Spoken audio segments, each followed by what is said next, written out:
Eu tô numa seca. Tô uns 3 dias sem comer chocolate. Tô que não me aguento. Quê? Eu falei que eu ia parar de comer doce. Quando? Quando que eu falei isso? Tô me distanciando daquilo que eu prometi, do meu hábito de não comer doce?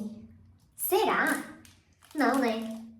Mas um cookiezinho, o que isso vai fazer de diferença? Ai, meu Deus do céu.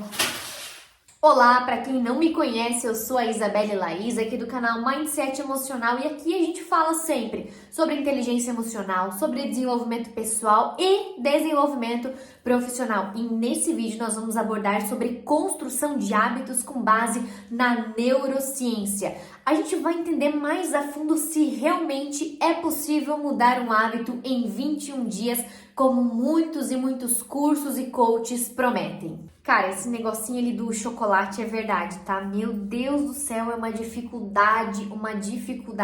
Tô abrindo meu coração pra vocês, tá? Tô abrindo meu coração. E a minha dificuldade não é com produtividade, com leitura, com estudos e com trabalho. A minha dificuldade é com o doce.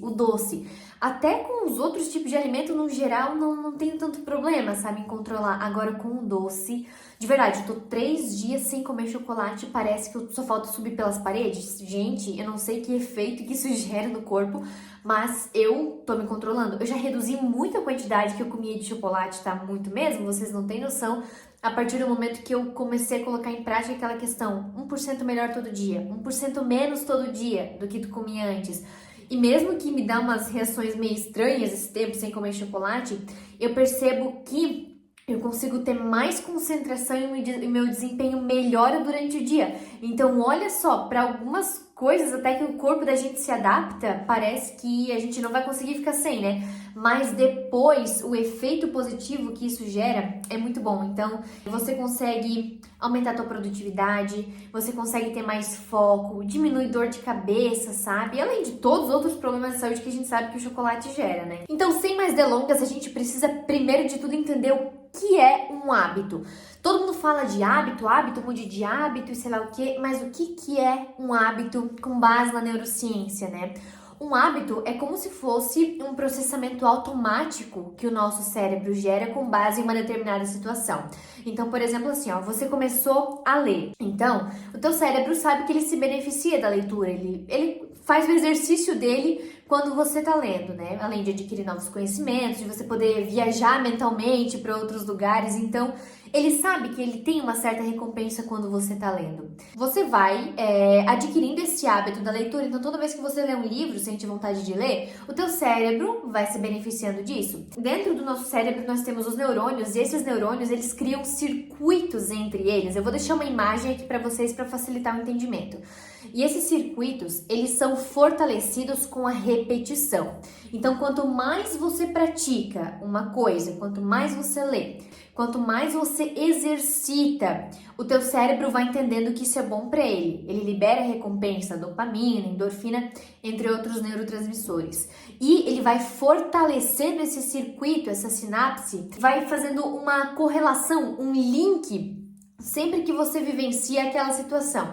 Só que o problema é que isso funciona tanto para hábitos bons quanto para hábitos ruins. Então, com o exemplo do chocolate que eu dei ali no começo do vídeo, né?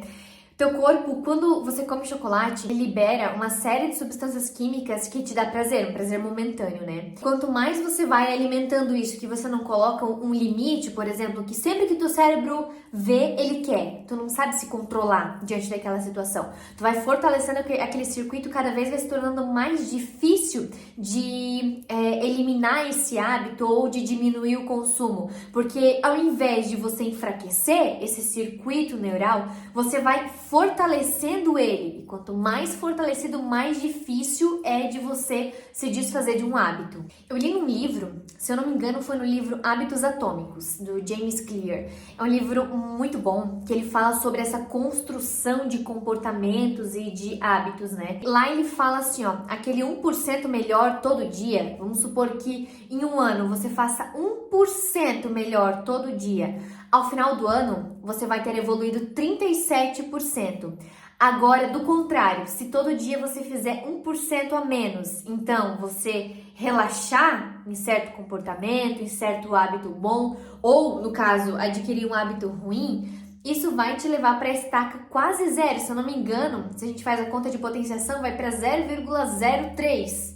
Então, se você enfraquece um hábito, né? E se tu constrói um hábito ruim também, ao final do ano você vai estar 37% pior do que você estava antes desse hábito. Então, olha só, parece ser insignificante. Às vezes a gente até perde a motivação em certas coisas. Eu sei porque eu já vivenciei isso. Eu tinha muita dificuldade antes da leitura, tá? Tinha de verdade. Vocês me veem lendo, às vezes, por aí, que eu posto stories e tal, e falo sobre livros, mas eu tinha muita dificuldade com a leitura. Só que assim, ó, uma página, meia página que seja, todos os dias a mais, aquele 1%, a tua tentativa de querer ser melhor do que tu era antes, vai contribuir nesse processo de construção. Então, hábito é o que? Hábito é treino. Por exemplo, um fumante, ele não vai viciar num primeiro cigarro. Vai insistindo, mais um, mais um, mais um. Isso vai aumentando. E nesse mesmo sentido, você pode converter para coisas boas, né? Eu dou o exemplo ruim, porque a gente sabe que tem pessoas com hábitos muito ruins. E a dificuldade de se desfazer de um hábito ruim desse é horrível. É horrível mesmo, de verdade, sabe? Então é muito mais difícil se desfazer de um hábito do que construir um hábito novo. E comigo, com a leitura, funcionou muito. Eu sempre tinha na minha cabeça, não, se eu não quiser ser 1% melhor todo dia, eu nunca vou sair do lugar e eu vou me tornar uma pessoa medíocre. Então, ou eu vou ficar estagnada e não vou chegar onde eu quero chegar. Eu começo a olhar lá na frente, né? Tá, aquele meu objetivo. Se eu fizer isso, ele vai estar mais perto ou ele vai estar mais longe? Eu quero atingir, né? Agora, a grande pergunta, é possível mudar de hábito?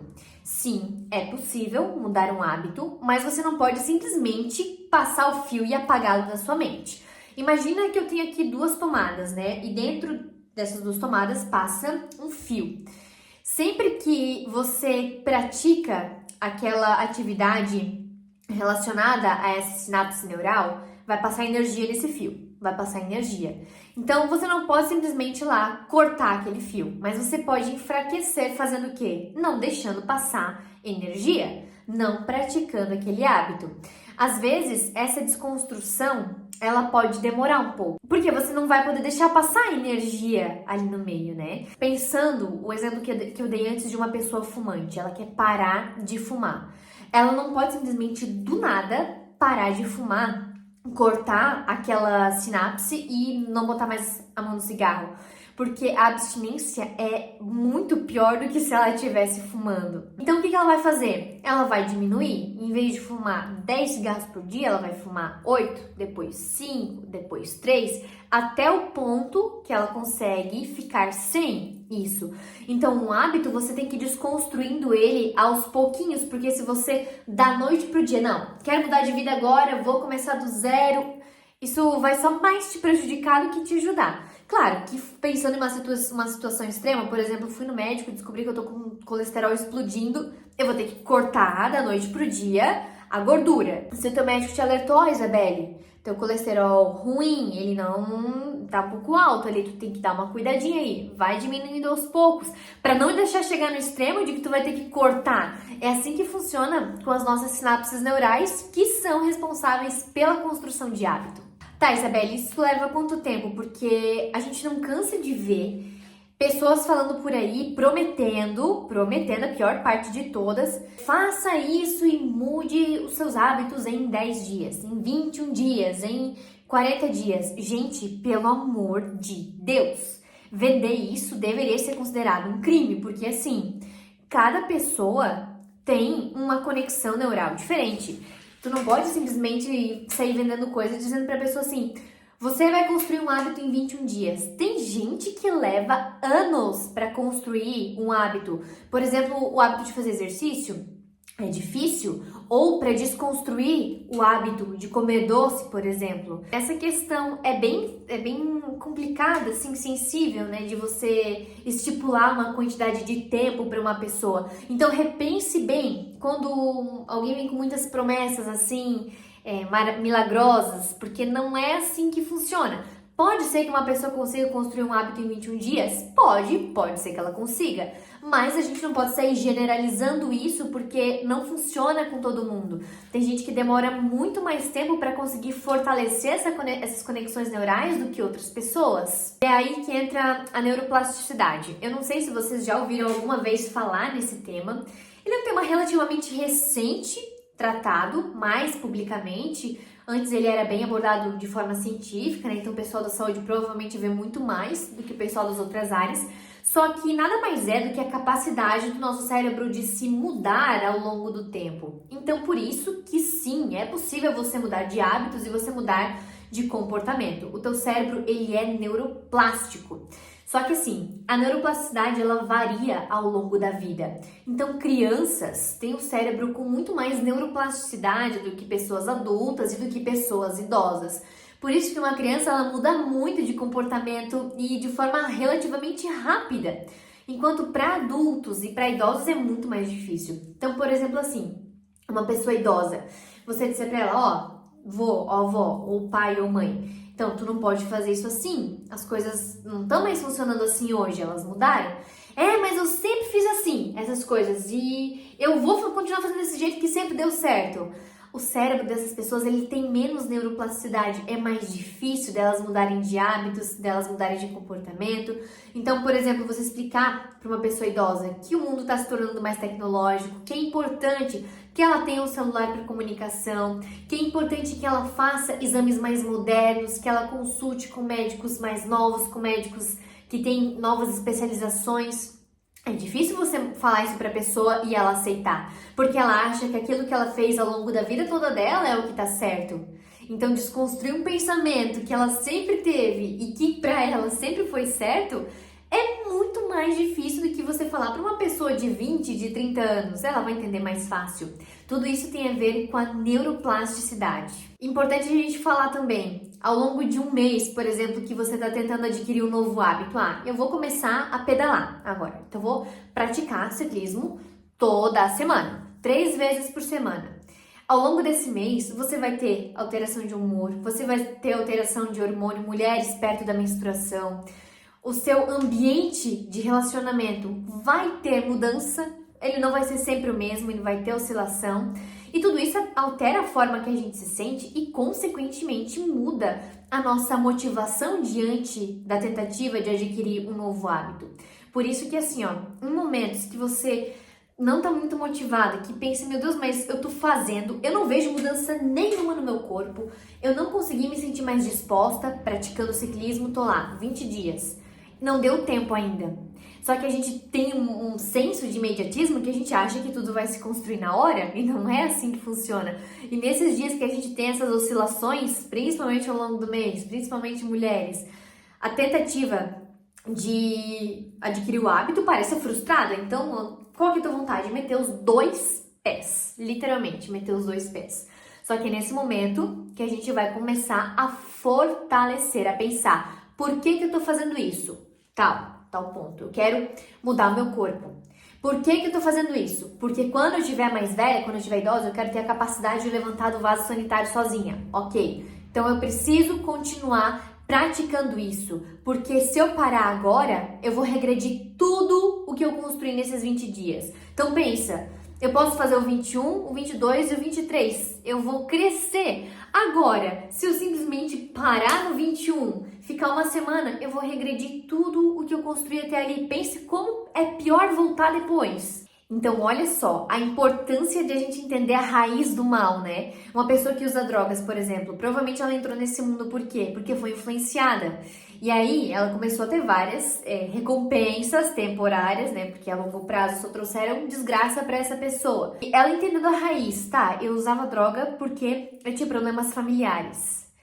Então, se eu tenho uma raiz que me leva a cometer isso, eu preciso corrigir lá. Não adianta só querer corrigir aqui, parar de usar droga e aquela raiz lá ainda estiver com problema, porque provavelmente eu vou voltar ou eu vou arrumar algum outro hábito que vai me trazer conforto mediante aquela situação caótica. Então agora você já sabe como que funciona a construção de hábitos com base na neurociência, né? E Isa, se acontecer de, por exemplo, eu desviar de um hábito que eu estava tentando mudar, O importante é voltar. Constância não é a gente fazer isso aqui todo dia, todo momento. Constância é a gente fazer isso aqui, mas a gente saber que tem que voltar para a linha reta em algum momento na nossa vida.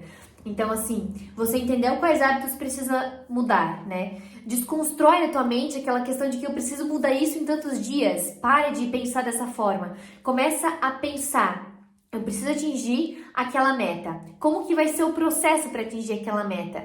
Vocês sabiam que as metas e os objetivos, geralmente da pessoa que tem sucesso e da pessoa que tem fracasso, são os mesmos? E o que que muda? O que que muda é o processo e a capacidade de permanecer constante e de permanecer no rumo ao longo de todo esse caminho para atingir aquela meta e para atingir aquele objetivo. Lembre-se que o tempo, ele vai ser o teu amigo quando você estiver construindo bons hábitos. E quando você estiver construindo maus hábitos, ele vai ser o teu pior inimigo. Se você gostou desse vídeo, de todo esse material, já deixa o teu like, dá um apoio, por favor, que é muito difícil produzir material para vocês aqui, tá? Pense em mim com carinho quando estiverem assistindo esse vídeo. Também já deixe nos comentários se você está tentando mudar algum hábito, comprometa-se com você mesmo, não comigo, contigo mesmo, aqui nos comentários e depois volte para ver se você está conseguindo realmente seguir no rumo dessa mudança de hábito. Já ativa o sininho das notificações porque o próximo vídeo está sendo preparado, logo ele vem ao ar aqui para vocês e a gente se vê lá. Tchau, tchau!